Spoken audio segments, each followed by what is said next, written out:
하루에도 수백 개씩 쏟아지는 경제 뉴스들. 복잡하고 재미없고 깊이가 없어서 실망하셨습니까? 복잡한 건 쉽게, 쉬운 건 재밌게, 재밌는 건 깊게 전해드립니다. 언더스탠딩. 유튜브에서 언더스탠딩을 검색하세요. 네. 자, 오늘도 네. 언더스탠딩 시작하겠습니다. 오늘은 신영증권의 김학균 센터장님. 네. 제가 진짜 좋아하는 분인데. 찌찌뽕. 모셔서 네.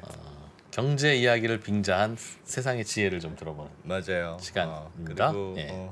최근에 미국도 그렇고 경기 침체 얘기가 이제 많이 나오고 해서 그러니까 진짜 경기가 약간 예고는 됐지만 금리를 자꾸 인상하니까 네, 이럴 줄 알았어요. 경기는 뭐 나빠지는 건 당연한데 이럴 줄 알았어요. 그렇게 금리를 이렇게 올리니 경기가 나빠지지. 그럼 그 뭐 튼튼하지도 않은 경기 그거 진짜 걱정되는데 그래서 지금 경기가 얼마나 나쁜 걸로 봐야 되는지 좀 소비는 어떤지 여러 가지 고민들. 물가가 올라서 금리를 올라고 금리가 올리니까 주식시장이 힘들었는데 네. 경기가 안 좋으면 금리 내릴 거 아니겠어요? 그럼 좋은 거 아닌가 또? 이번에 또 경기가 걱정이면 네. 세상에 뭐 그럼 다 말 타고 종둘 일이 어디 있어요? 지금은 금리도 올리고 경기도 안 좋다고 그러니까. 그런 건가 또? 네. 하여튼 뭐가 좀 문제인지 그런 얘기를 좀 들어볼 겁니다. 잠시 네. 후에 신영증권의 김학균 리서치 센터장님 만나보겠습니다. 형님 오늘도 피곤해 보이시는데요? 아이고 아침 저녁 글로벌 라이브까지 진행하려니까 늘 잠이 좀 부족하잖아. 한 시간을 주무시더라도 편하게 주무셔야죠. 지누스 아직 안 쓰세요? 연간 930만 개 판매, 전세계 80만 고객의 후기로 검증받은 세계인의 침대 지누스. 지금껏 경험하지 못한 놀라운 세상을 상자 속에 담아 전합니다. 이야 지누스 역시 편안하구만. 이제 수면에 투자하세요. 하루가 달라집니다. Live in Wonder 지누스. 글로벌 에너지 산업의 리더 엑손모빌. 자동차용 엔진오일에서 선박용, 항공용, 산업용 윤활유까지 엑손모빌만의 차별화된 기술력과 모빌코리아 울산 플랜트의 까다로운 품질 관리를 통해 보다 윤활한 세상 만들기에 앞장서겠습니다.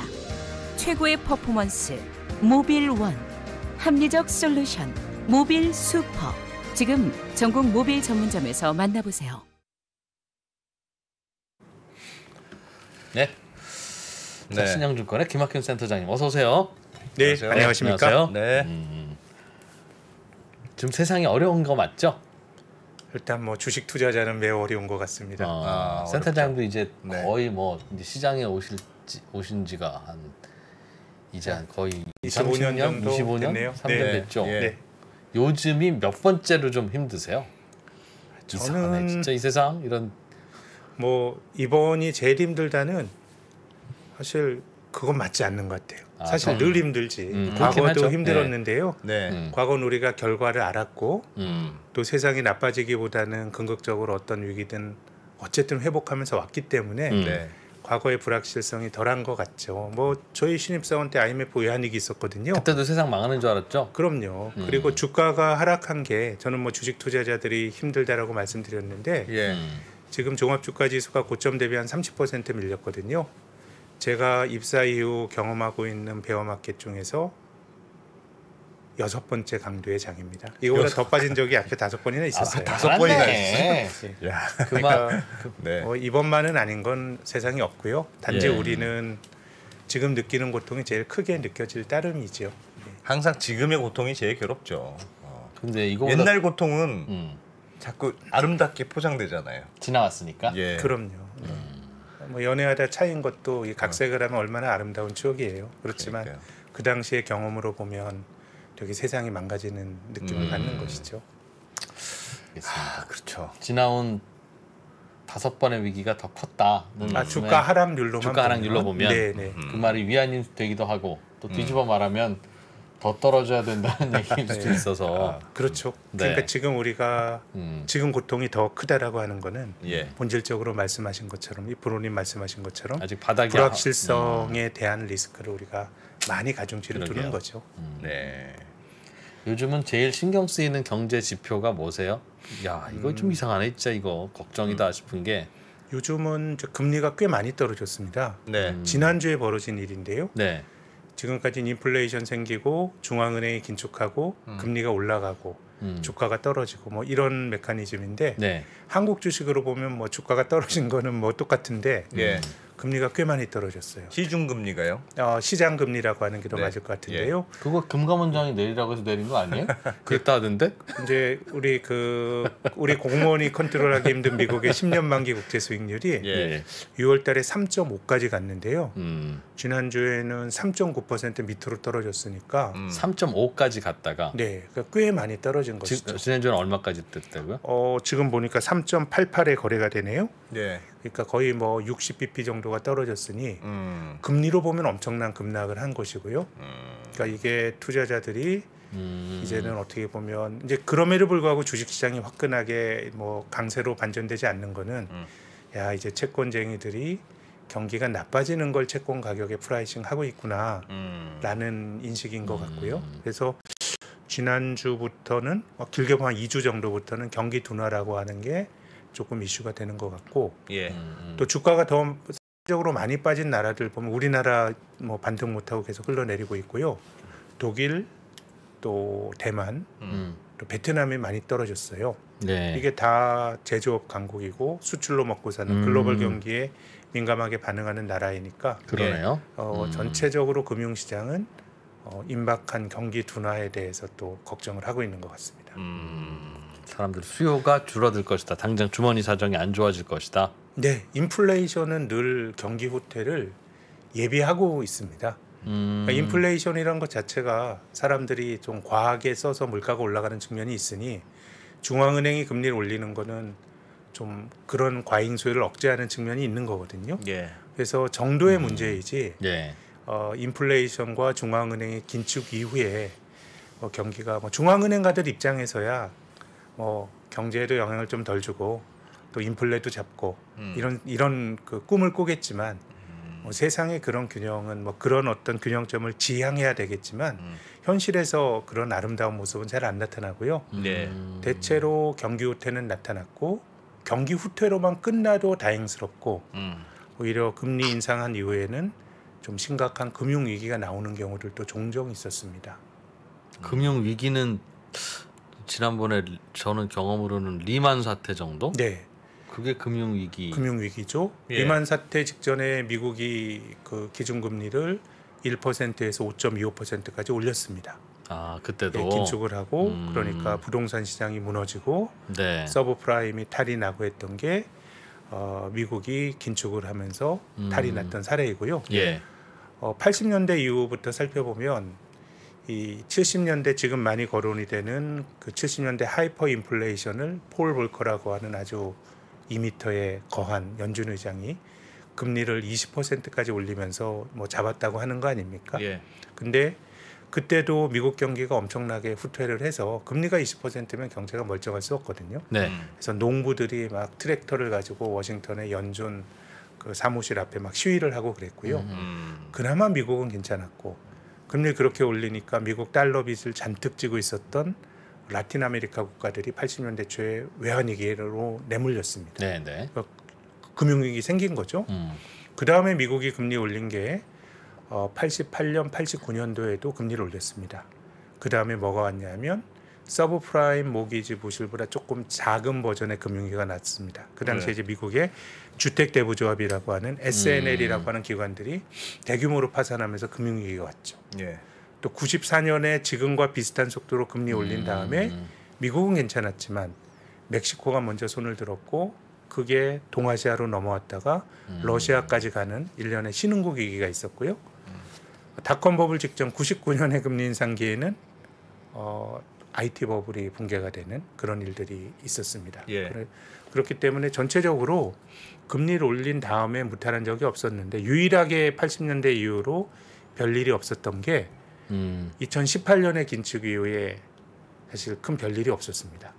그거는 2020년에 코로나가 생겨가지고 뭐 인과관계가 불분명한 것 같아요. 네. 금리 도리어 왕창 또 낮춰버리다 보니까 그 문제가 없어서 대체로 경기 침체는 왔고 또 긴축의 속성상 경기 침체가 뒤따르지 않기는 힘들고요.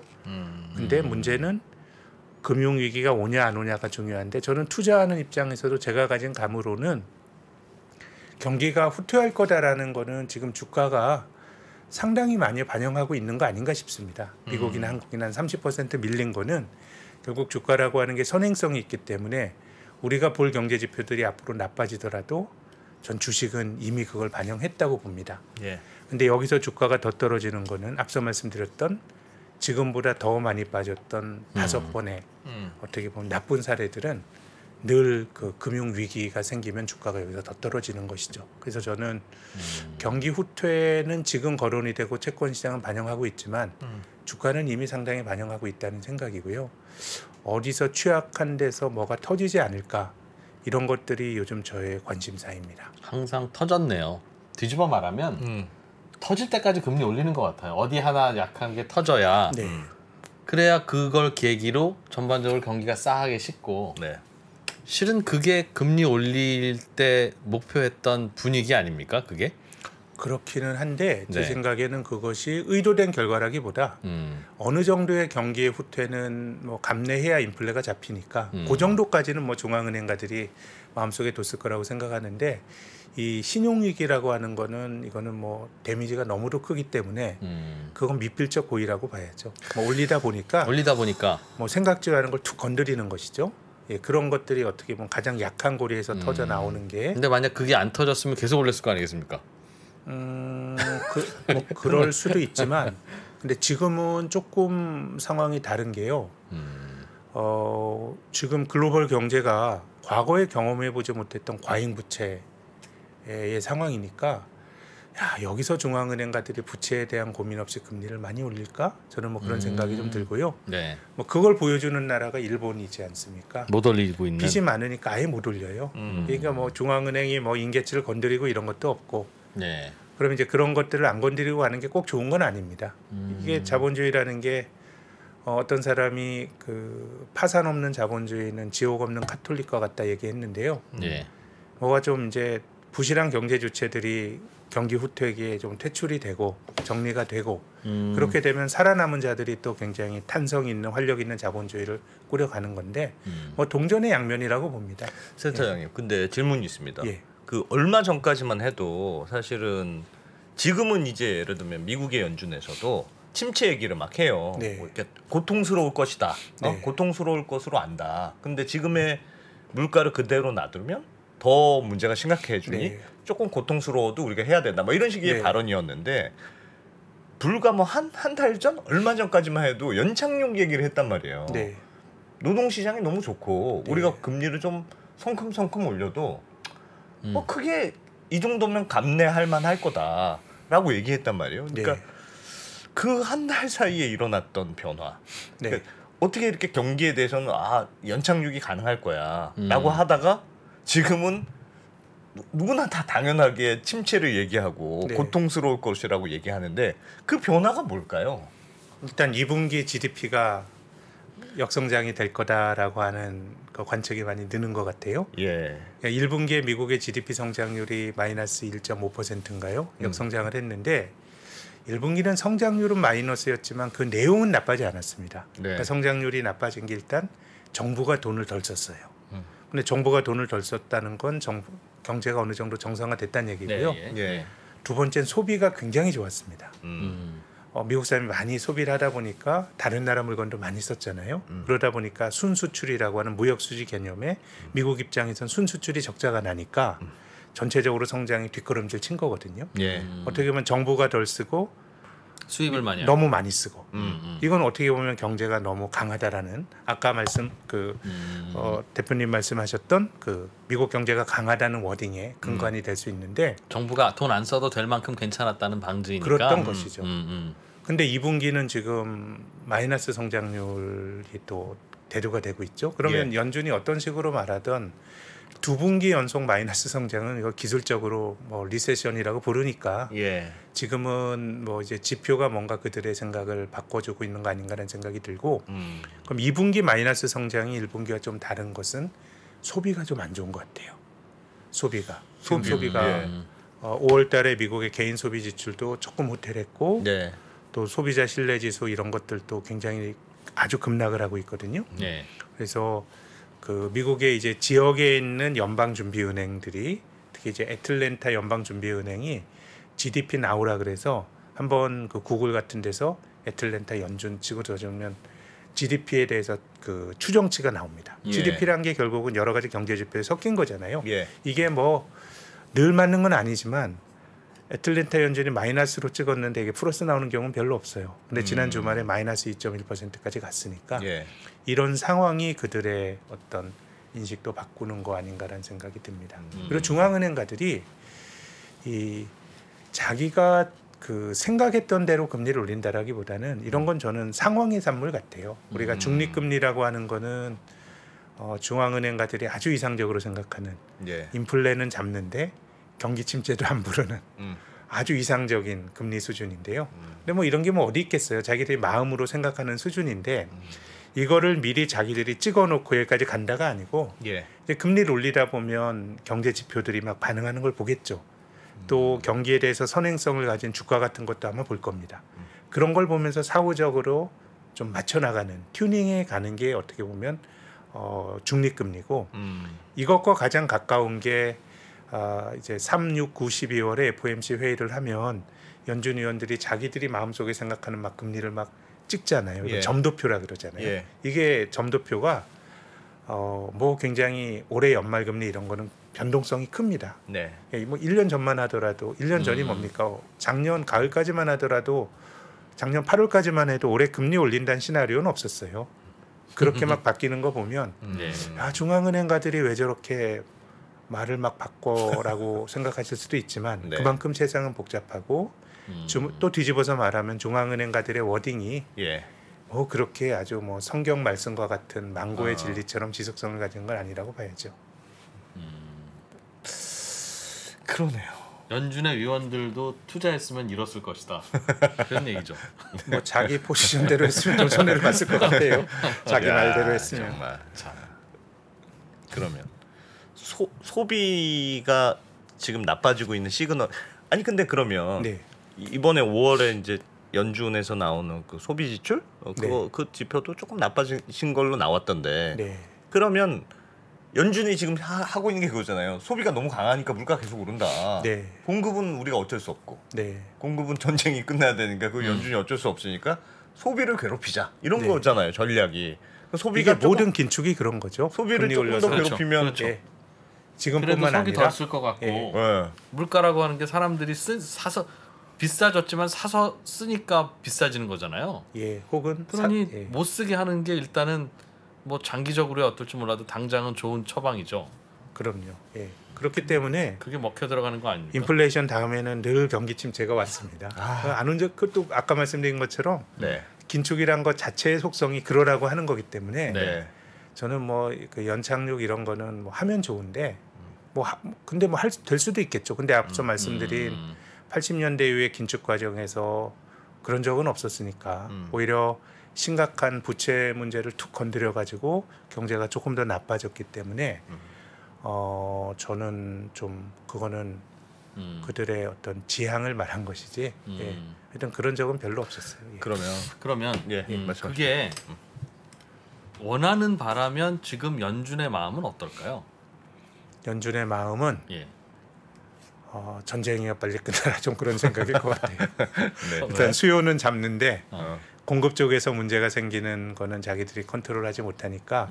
근데 그럼에도 불구하고 금리 올리는 거 말고는 저도 작년에 이렇게 인플레이션이 크게 생기기 전에는 공급 사이드에 이 인플레 압박을 잡기 위해서 연준이 금리 올린다고 될까라는 생각은 했는데 근데 이렇게 공급 측면에서의 문제가 지속이 되다 보니까 또 그거 말고도 답이 없는 것 같아요. 공급에서 물가가 올라가더라도 사람들이 예를 들면 그 원자재 가격이 계속 올라갈 거라고 하는 기대 심리를 갖게 되면 사재기를 하면서 이게 더 올라가는 게 그런 어떤 악순환의 고리가 만들어지니까 예.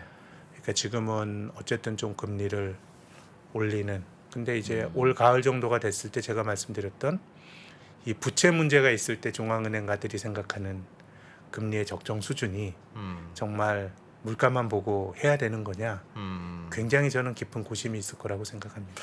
아니 그러니까 뭐 리프로 말씀하신 것도 비슷한 질문인데 저도 이제 예를 들면 그런 거잖아요.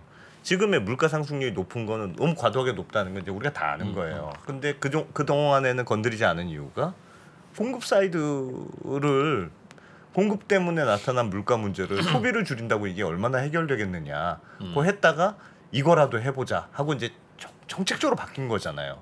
근데 그 말은 사실상 지금의 경기 수준이 이렇게 강력한 긴축을 할 만큼 과열은 아니었다는 말하고 같은 말 아닙니까?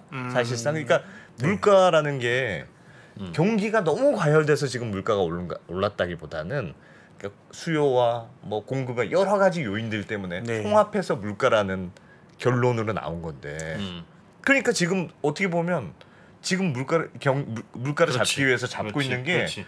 경기를 과도하게 위축시키는 결과로 나오는 거 아니냐. 그러니까 애가 몸이 아파서 공부를 좀 못하고 일찍 자는데 너무 야단친 거지.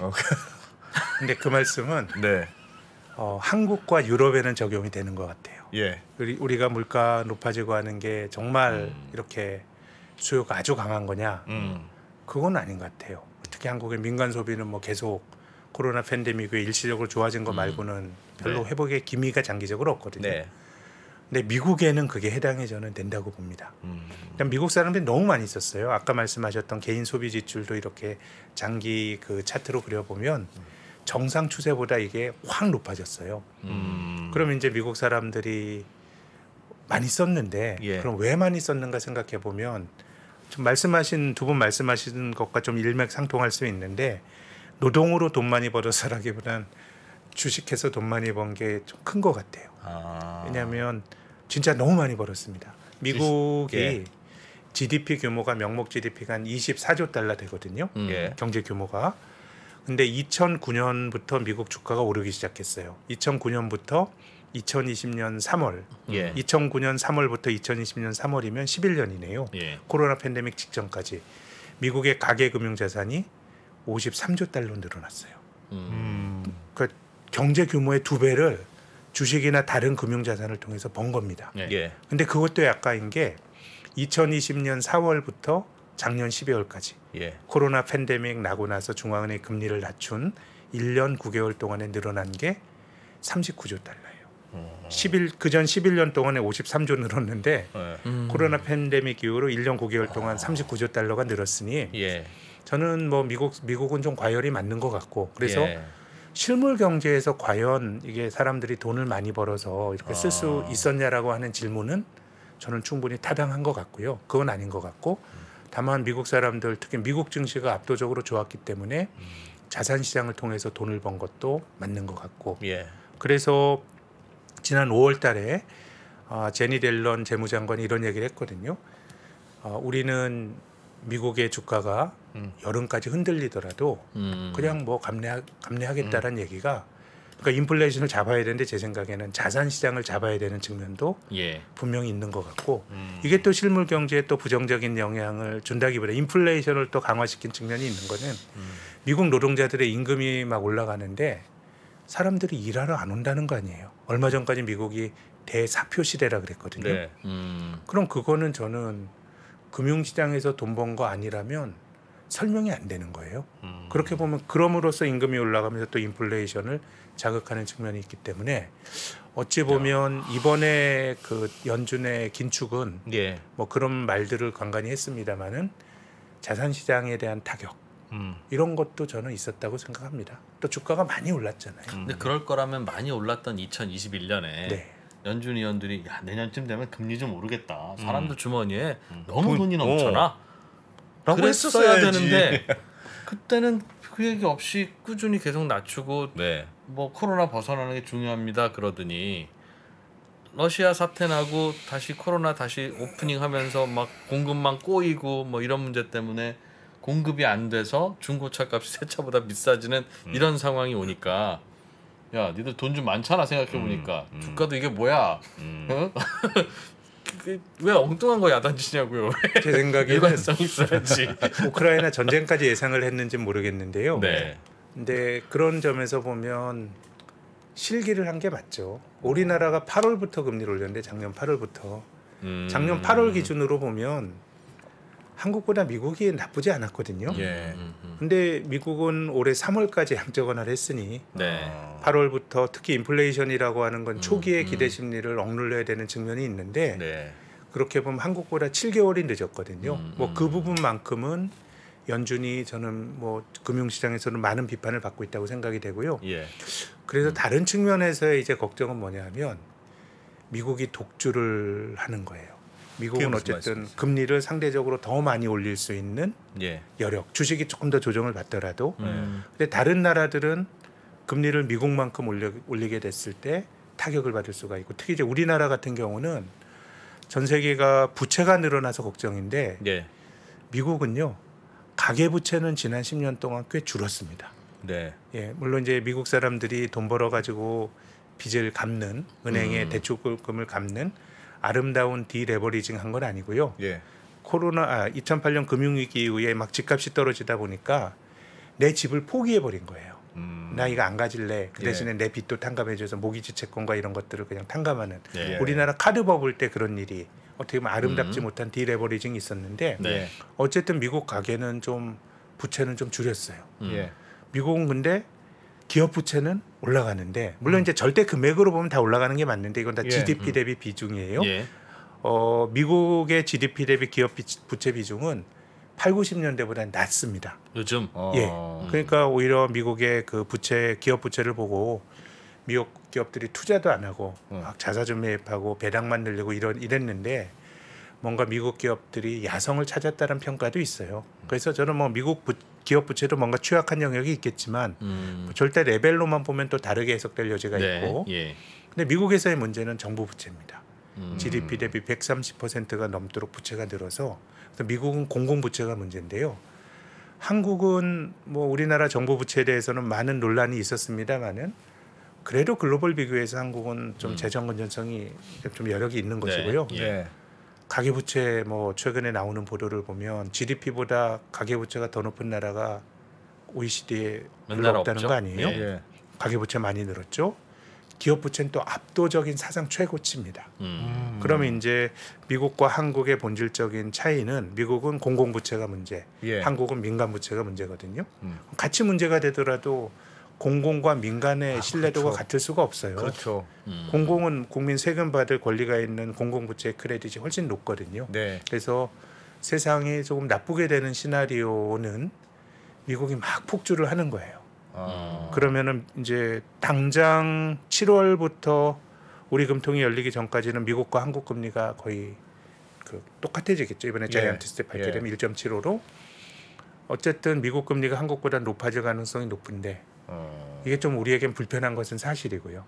이 과정에서 아까 말씀드린 것처럼 이게 어디가 부채 문제를 건드릴 인계치인지는 알 수가 없어요. 그러다 보면 뭐가 탁 터지는 거거든요. 그렇죠. 예. 그런 거라 보면 이제 미국이 그렇게 나갔을 때 다른 나라들이 받는 스트레스. 그럼 일본 같은 경우도 아마 뭐 그런 생각 갖지 않겠어요. BOJ가 미국도 그러다가 뭐 가을쯤 되면 좀 슬로 해지겠지. 그때까지 버티자이지. 이렇게 폭주를 했을 때는 견딜 수 있는 나라들이 별로 없는 것이고 그 징후가 지금 환율에도 좀 나타나는 것 같아요. 전체적으로 달러가 움직이는 레벨이 네. 높아진 것 같습니다. 우리도 작년 3월 코로나 팬데믹 때 원달러 환율이 1,290원인데 얼마 전에 1,300원 가니까 이게 예. 넘어갔네 했는데 예. 작년 코로나 팬데믹 때 엔달러는 125엔이었어요. 예. 근데 지금 135엔이 됐잖아요. 예. 훨씬 더 강해졌고 유로도 그때보다 달러 대비 훨씬 약해졌습니다. 그러다 보니까 이게 외환 시장에서는 미국이 독주를 하면서 다른 나라 다른 쪽이 좀 약해지네. 스트레스를 받는 또 이제 뭐 인플레 뭐 환율이 올라가는 건 뭐 동전의 양면처럼 득실이 있지만 예. 지금처럼 인플레이션이 이슈가 되는 국면에선 자국 통화가 강한 게 뭐 좋은 건 좋은 거 아니거든요. 아니죠. 예. 그렇게 본다 그러면 이제 미국이 어떤 선택을 할 거냐가 상대적으로 미국은 좀 버틸만 한 거 아닌가. 금리를 올려도 네, 그렇게 생각합니다. 다른 나라가 좀 걱정스럽습니다. 그러면 미국에서 경기 침체가 안 오면 오히려 걱정이네요. 오히려 어떤 측면에서는 예. 뭐 그럴 수도 뭐 계속 올릴 거냐 또 다른 차원의 문제이긴 한데요. 네. 뭐 어떻게 보면 세상의 좀 평화를 위해서는 이게 뭐 꼭 조금 너무 단순화시켜서 말씀드리는 거긴 한데 네. 오히려 그게 좀 나을 수도 있는 거 아닌가 생각합니다. 빨리 침체가 오는 게 오히려 낫군요. 그러니까 예를 들면 금리를 빨리 올렸다가 네. 다시 내렸다가. 근데 지금 미국의 채권 시장 선물에 내재가 된 건 예. 내년에 연준의 금리 인하 가능성들이 또 프라이싱이 되고 있습니다. 예. 이렇게 금리 올리면 리세션이 왔는데 이거 그냥 올리는 게 아니고 뭐 빅스텝, 자이언트 스텝 이렇게 간다 그러면 경기 후퇴가 안 올 수가 없는 거거든요. 예. 그래서 빨리 올리게 되면 제 생각에는 부채 문제를 고려하지 않더라도 중앙은행가들의 고민이 저는 지금 톤이 바뀌고 있다는 점 말씀해 주셨는데 찬바람 불면 확연히 바뀔 거다라고 생각하고 있고요. 네. 이제 그 시점에서 그게 일단 주식 투자자의 입장에서는 그럼 그때 경기가 안 좋은데 경기를 반영할 거냐 중앙은행의 통화 정책을 반영할 게 또 다른 차원의 문제인데 예. 네. 아무튼 저는 세상의 공기가 많이 바뀌지 않을까 생각을 합니다. 9월, 10월 정도 되면 여름 무더위가 가면. 주식은 요즘 분위기라면 중앙은행의 통화 정책 변화를 반영하겠죠? 저는 그렇게 봅니다. 지금 정도라 그러면 경기가 상당히 나빠질 거다라고 하는 거는 주가에 이미 반영했다고 봅니다. 얼마 전에 금감원장이 퍼펙트 스톰 이런 단어를 쓰셨던데 그거는 예를 들면 지금의 금리 인상이 뭐 예를 들면 기업들의 신용 위기 이런 것까지 나타날 수도 있다. 그런 뜻으로 말씀하신 걸까요? 금리 올라가면 우리나라는 뭐가 제일 걱정이에요? 같은 질문입니다만. 제 생각에는 그냥 계속 민간 소비가 안 좋을 것 같아요. 우리나라가 장기적으로 보면 성장률이 GDP란 게 둔화가 되고 있지 않습니까? 예. 근데 정부는 돈을 뭐 왕창 썼고요. 예. 수출도 너무너무 좋았죠. 지난 10년 보면 좋았고요. 네. 투자도 10년 보면 그냥 평균은 했는데 민간 소비가 전체적으로 성장률을 갉아먹는 것 같습니다. 이게 다 부채가 너무 느니까 뭐 이런 얘기 하지 않습니까? 이것도 맞다고 봐요. 한국의 가계부채는 월급 잘 나오는 사람들이 신용도 높은 사람들이 빌린 게 많으니까 네. 이게 뭐 큰 탈은 안 날 거야라는 지적은 맞고 다만 금융 위기로 가지는 않더라도 사람들이 이자 갖고 원리금 상환하느라고 쓸 돈은 없는 것 같아요. 그렇게 본다면 민간 소비가 좀 문제일 것 같고 또 뭐 감독위원장이 말씀하신 거는 그런 일이 벌어진다라는 것보다는 요즘 이 보험사 CEO나 이런 분들 대상으로 일종의 스트레스 테스트 같은 것들 금리가 네. 올라가게 되면 당신들 회사의 재무제표는 어떻게 될 것 같아요라고 뭐 하신다는 보도를 봤는데 이것이 이제 그런 일이 닥칠 거다라기보다는 감독원이 조금 나쁜 상황이 닥쳤을 때 감독기관으로 뭐 어떻게 해야 될까 뭐 그런 네. 차원으로 해석을 해야 되겠죠. 뭐 저희 같은 사람들이 잘 맞추진 못하지만 전망을 하는 거고 네. 공무원들은 금융시장에 대해서 전망하는 건 아니니까 네. 뭐 그런 맥락에서 이해를 해야 될 것 같습니다. 가계부채가 우리나라는 제일 걱정이군요. 저는 그 거시경제 차원에서는 제일 좀 그럴 것 같고요. 그런 점에서 보면 한국은행이 어떤 선택을 할 거냐. 이제 가을이라면 미국 금리가 한국보다 더 높아질 텐데 네. 뭐 제 생각은 조금 신중한 선택, 부채 문제를 생각해야 된다라는 쪽이고요. 이게 금리가 저는 또 한편으로는 미국 금리보다 한국 금리가 낮아진 적이 없었던 적 뭐 여러 번 있었어요. 2018년에도 꽤 긴 기간 동안 우리 금리가 1.5였나요? 1.75였나 기억이 잘 안 나네요. 그 정도였고 미국 금리 2.5까지 갔었고요. 뭐 2008년도 그랬고 뭐 그런 일들이 벌어졌는데 저는 세상이 미국과 한국만 존재한다 그러면 미국 금리가 높아졌을 때 돈이 빠져나갈 수 있다고 봐요. 그러니까 금리가 높아지면 금리가 낮은 세상에서 높은 세상으로 옮겨가는 건 굉장히 자연스러운 네. 일이거든요. 예. 근데 우리나라 국가 신용 등급이 일본보다 높습니다. 우리나라 그 10년 만기 국채 사면 3% 넘는 이자 받잖아요. 일본은 0.25%가 안 됩니다. 그러면 3% 넘는 이자를 주는 나라가 세상에 별로 없어요. 예. 얼마 전에 재정 위기를 겪었던 이탈리아 금리도 4% 넘어갔다 좀 한국보다 낮고요. 네. 독일 2% 초반이죠. 자, 그러면 한국 금리가 미국보다 낮아진다 그랬을 때 돈이 빠져나간다 그러면 이건 뭐 전 세계 분산 투자 모든 자금이 그러니까 한국과 미국 말고 많은 나라들이 있다고 생각하고 그 안에서 한국의 금리가 상대적으로 높다고 생각하면 금리차 때문에 어떤 자금 이탈은 제 생각에는 좀 과한 걱정일 수 있다는 생각이 들고요. 예. 한국 말고 그러면 미국 한국 빼면 더 낮은 금리밖에 없는데 그럼 그러니 다 미국으로 하는 건 아닌 것이고요. 오히려 우리가 앞으로 좀 눈여겨봐야 될 거는 금리차 이거는 저는 리스크가 과장돼 있다고 보는 쪽인데 예. 본질적으로 이제 외국인 투자가들이 한국을 좋게 봤던 게 재정 건전성. 예. 뭐 전 이거는 뭐 앞으로는 모르겠지만 지금은 다른 나라보다 비교 우위라고 생각합니다. 네. 다른 쪽이 양호한 대외 수지예요. 근데 지금 뭐 역시 적자 같은 게 막 나고 있잖아요. 예. 물론 이게 그럼 올해 전체적으로 적자냐? 저는 그렇게는 안 보지만 자금이 이탈한다 그러면 어떤 금리 차보다는 이런 본질적인 펀더멘탈에 대한 우려가 있을 때 전 돈이 빠져나갈 거라고 생각합니다. 그렇다 그러면 뭐 아무리 생각해도 미국보다 한국 금리가 낮은 게 마음 편한 상황은 아닙니다만은 우리가 금리 올렸을 때 기회비용도 같이 생각해야 될 것 같고 근데 이제 좀 특히 이제 집 때문에 사람들이 영끌해서 집을 많이 샀잖아요. 예. 또 집을 안 산 사람들도 있고. 근데 이제 이런 말씀을 드리면 되게 격한 반응들이 나오세요. 아이 그러면 영끌해서 리스크 테이킹 한 사람만 봐주자는 거냐? 예, 뭐 저는 뭐 그런 주장 할 수 있다고 보고. 예. 또 거기 그렇게 그런 식의 어떤 뭐랄까 전 아까 이 파산 없는 자본주의라는 예. 말씀 드렸는데 그게 가진 부작용도 분명히 뭐 있으니까요. 예. 그래서 뭐 가치 판단으로는 여러 가지 뭐 할 수 있겠지만 매크로 보는 제 입장에는 아유 이게 한번 터지면 좀 잘 일어나기가 힘들 것 같다는 걱정이 좀 많이 드네요. 우리나라가 한국의 경우는 뭐 그러면 성장해야 되는데 우리 성장 이제 잠재 성장 2%가 됐고 이게 어떻게 보면 우리가 노동해서 벌 수 있는 소득의 프락시라고 볼 수 있는 거거든요. 그러면 빚은 많은데 야 이게 만약에 그 경착륙이 됐을 때 어떻게 메꿀 거냐라고 생각을 하면 그래서 저는 뭐 부분적으로 많은 나라들이 이런 걱정을 다 안고 있다고 봅니다. 네. 그래서 올 가을 정도가 됐을 때는 중앙은행가들이 어떤 선택을 할 거냐가 중요할 것 같고 저는 뭐 제 예상과는 다르게 중앙은행가들이 올 가을에도 지금과 똑같은 톤의 얘기를 해요.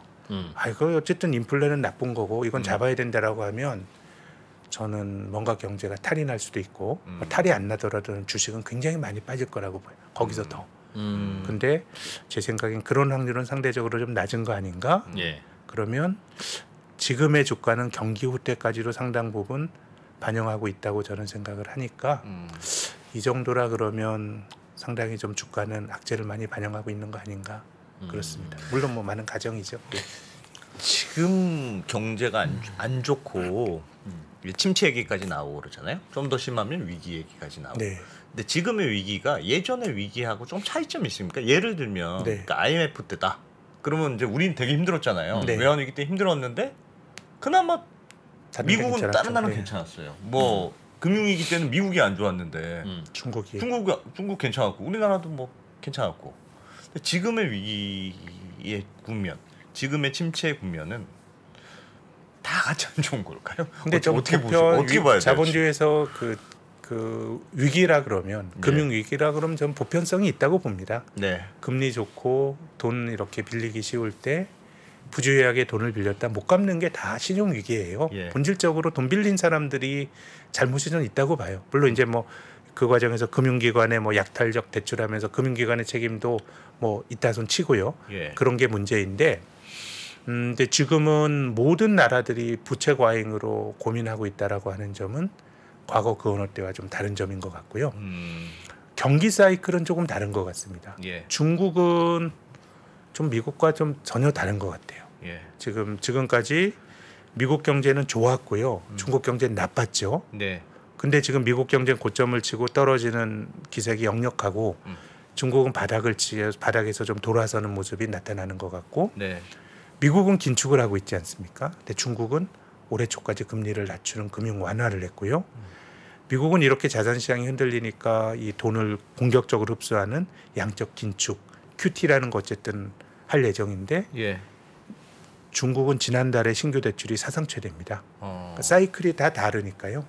그러니까 중국 입장에선 또 시진핑이 엄청나게 뭐 공동 부유로 상징이 되는 뭐 그들의 운명은 중국인들이 결정하는 거지만 투자자 입장에서는 굉장히 우호적이지 않은 뭐 기업들 막 다 때렸잖아요. 예. 알리바바 건드리고 배달 앱부터 사교육 업체까지 안 거는 데가 없었는데 최근 두세 달 동안에 우리가 잊고 지냈던 리커창이라고 하는 인물이 막 나오잖아요. 2, 3년 동안 우리 리커창 이름 못 들었거든요.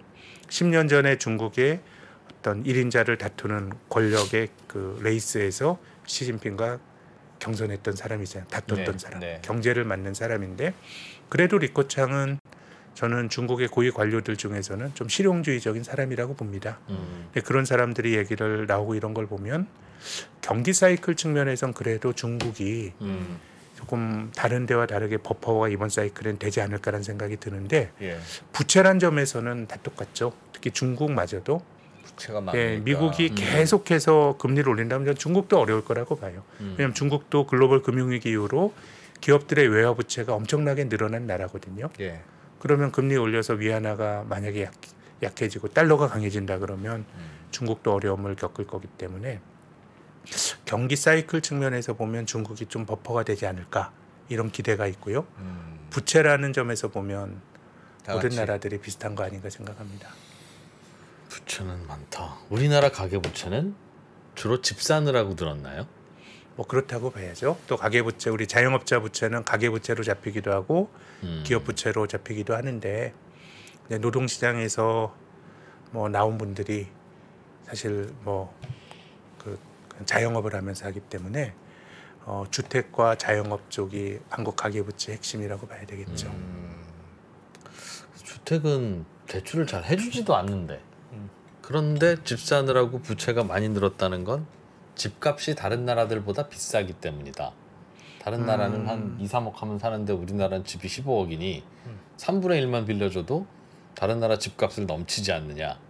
그러니 가계부채가 많지. 그렇게 봐야 되는 걸까요? 그런 맥락에서 또 볼 수도 있겠죠. 예. 근데 어쨌든 대출 규제를 했지만 참 어려운 것 같아요. 뭐 이런저런 이유로 대출을 받을 수 있는 방법들이 많아서 가계부채 총량은 뭐 얼마 전까지 또 이제 늘어났고 지금도 또 대출 규제를 부분적으로 신정부가 한다 그러니까요. 그러니까 뭐 어쨌든 참 가계부채 문제는 풀기가 어려운 이슈인 것 같습니다. 우리는 지금은 침체는 아니지 않나요? 근데 지금까지는 아니죠. 지금까지는 아니죠. 근데 그런 징후들이 앞서 말씀드린 것처럼 미국의 2분기 GDP 성장률도 역성장으로 갈 가능성이 높아지고 있고 또 글로벌 경제를 가장 잘 보여주는 풍향계가 한국의 수출입니다. 우리나라가 뭐 물건 잘 만들어서 여기저기 잘 파는 나라니까. 근데 6월에 수출 증가율이 5.4%. 한 18개월 만인가 두 자릿수대 성장은 한 자릿수대 떨어졌으니까 이제 그런 징후들은 이제 나오고 있는 것이죠. 거기다 인플레이션과 긴축 속에 그 내재돼 있는 우리가 과거로부터의 경험이나 이런 걸 보더라도 정도의 문제이지 어느 정도의 경기 후퇴는 불가피하다고 생각합니다. 그러면 센터님 마음의 준비를 하게 최악의 시나리오로 가면 가장 안 좋은 시나리오로 만약 흘러간다. 지금의 상황이. 그러면 어떤 시나리오일까요? 꼭 그렇게 가지 않더라도 최악의 시나리오로 간다. 뭐 어떤 취약한 경제 주체가 집단적으로 뭐 빚을 못 갚는 건데 이건 어떻게 보면 과거의 한국은 대마불사가 뭐 대우그룹이라든가 그 기업이 휘청휘청하면 주가지수가 반토막 나고 은행주가 떨어지고 이랬던 적이 있었고요. 카드 위기는 그런 어떤 대마불사 아주 큰 대마가 아니고 불특정 다수가 집단적으로 문제가 생기면 그런 일들이 발생했었어요. 근데 카드 위기를 경험하는 거 보니까 이게 더 어려운 측면도 있는 것 같아요. 사실 대마라 그러면 그것만 잡으면 뭔가 되는데. 타깃이 있는 거예요. 근데 이제 카드 위기, 미국의 서브프라임 위기 이런 것들이 굉장히 산재된 위기가 터졌을 때 더 어려운 측면이 있는데 지금은 그 우리나라도 기업들이 돈이 많다 그러지 않습니까? 대기업을 보면 돈이 많고 근데 이 한국의 상장 제조업체, 상장사라 그런 비교적 괜찮은 회사들이 상장되는 거 아닙니까? 비상장 회사 더 어려운 기업들이 많은데 상장 제조업체 중에서 작년까지의 저금리에서 영업이익으로 이자도 못 내는 기업이 30%가 넘었거든요. 이를테면 뭐 그런 것들이 흐물흐물 약해지는 그런 경로인데 근데 뭔가 툭 하면서 그런 것들이 확 퍼지게 되면 이 위기가 예전에 대우그룹의 유동성 위기의 양태라기보다는 제 생각에는 카드 위기나 미국의 서브프라임식의 그런 위기가 될 가능성이 있는 거 아닌가 생각합니다. 근데 뭐 너무 우울하다. 아니 근데 저는 이제 그 생각할 수 있으면 그렇다는 것이고요. 근데 이제 지금은 부채의 문제가 과거보다 심각하기 때문에 이제 그런 일이 벌어질 거다라고 하는 것을 저는 뭐 시장 전망이나 이런 거에 메인 시나리오로 가지고 있지 않습니다. 그렇지 않다 그러면 뭐 경기 침체야.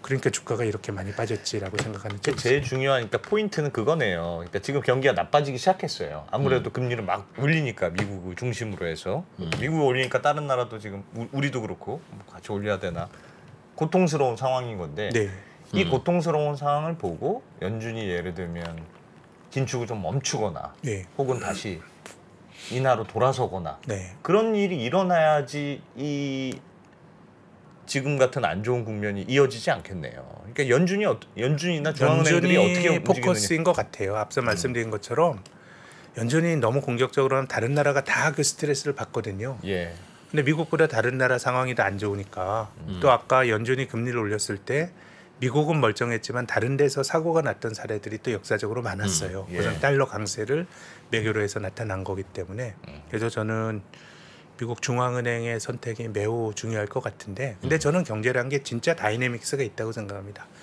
올해 상반기에 미국 주가가 상반기 주가 하락률이 굉장히 뭐 오랫동안 아주 기록적인 뭐 20년 만인가 그렇다는 거 아니에요?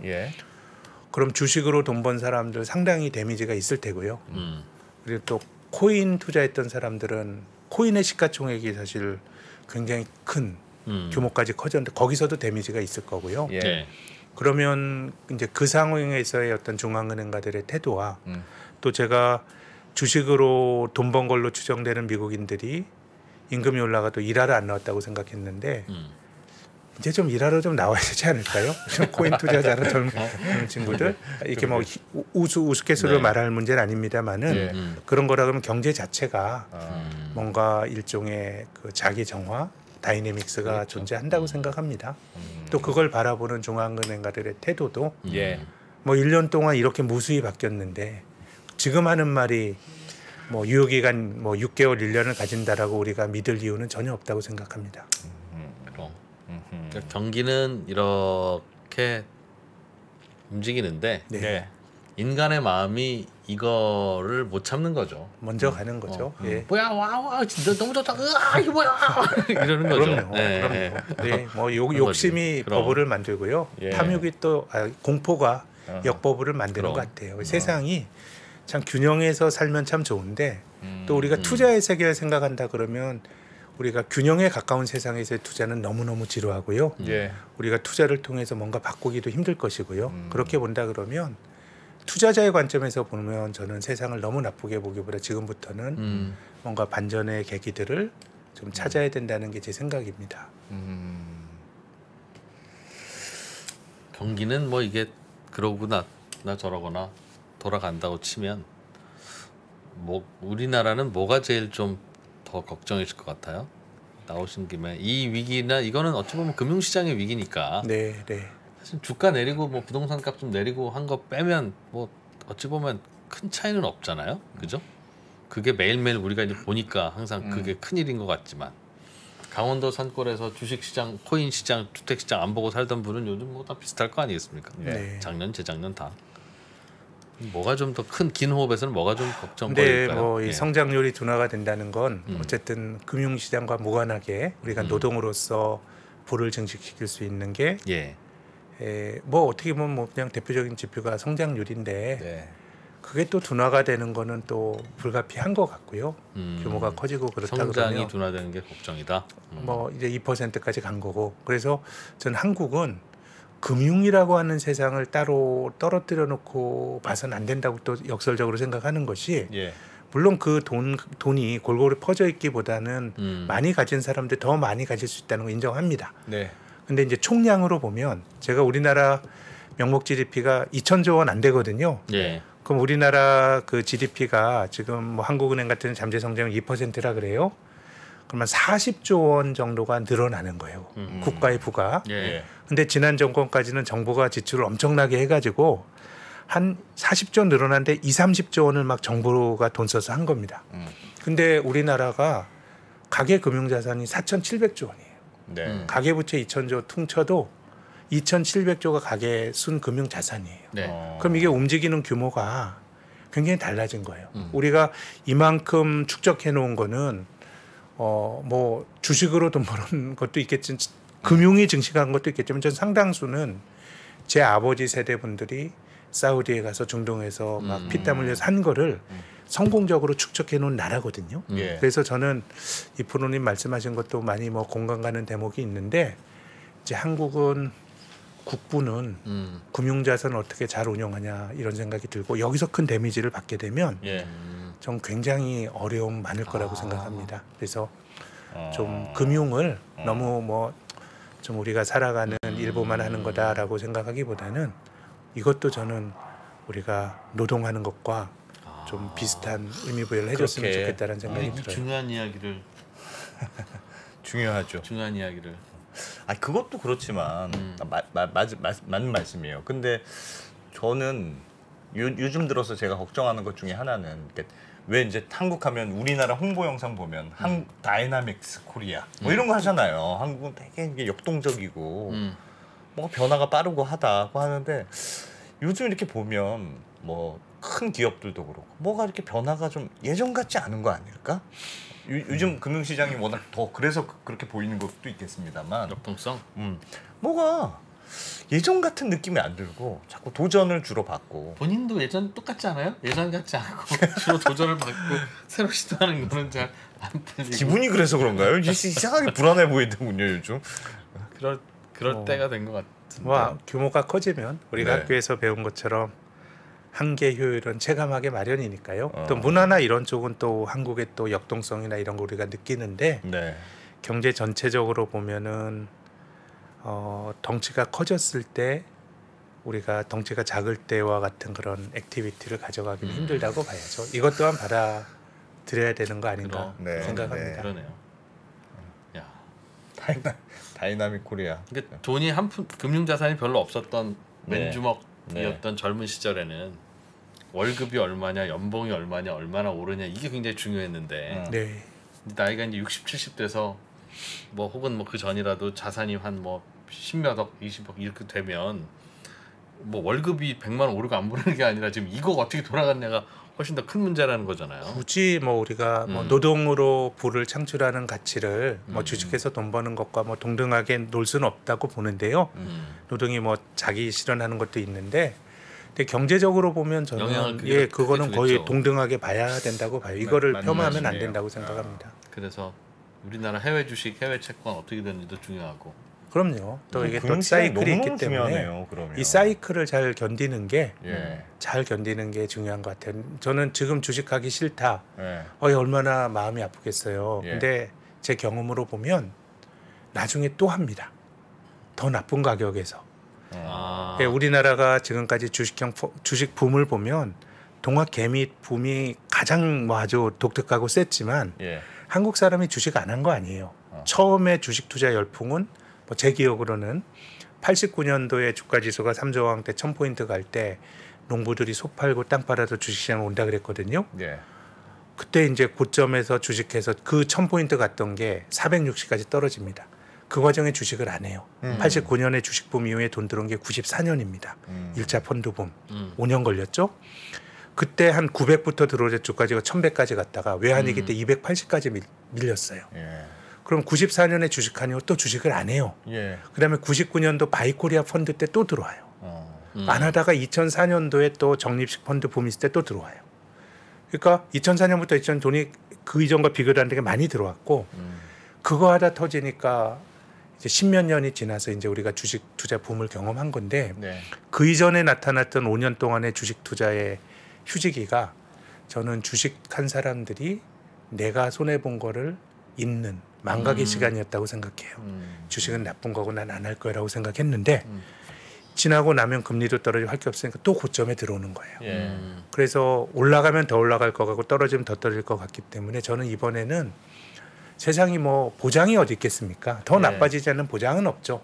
그렇지만 지금 주식이 3천 갔을 때보다는 더 안전한 거 아니에요? 조건이죠. 그런 거라 그러면 이 사이클을 우리가 한번 좀 잘 이겨내서 이번 기회에 소위 동학개미분들이 좀 집단적인 성공의 경험을 좀 가질 수 있었으면 좋겠습니다. 숙연해지네. 숙연해죠. 저는 오늘 여기 언급하신 지표 중에 가계금융자산 이라는 게 그동안 유구한 오랜 역사를 통해서 쌓여온 것이다 말씀 주셔서 진짜 중요한 포인트 같아요. 근데 저도 그게 관심이 있어서 영국, 프랑스 뭐 이런 나라들 유럽의 가계금융자산을 봤어요. 그 나라 수백 년 쌓였을 것 같잖아. 우리나라와 비슷합니다. 왜 그래요? 펑펑 썼구나. 펑펑 썼어. 저것들 뭐지? 역시 소비의 나라들이구나.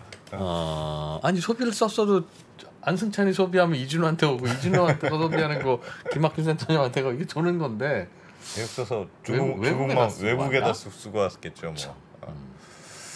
하고 예전에 성장은 잘 못했어요. 지금 우리가 뭐 고성장의 시대는 산업혁명 이후에 19세기 후반이었고 그 이전까지는 전 세계 성장률이 뭐 1%가 안 됐으니까 그래서 뭐 어느 나라나 20세기가 비약적으로 늘어났던 건데 한국이 뭐 압축적으로 잘 벌었죠.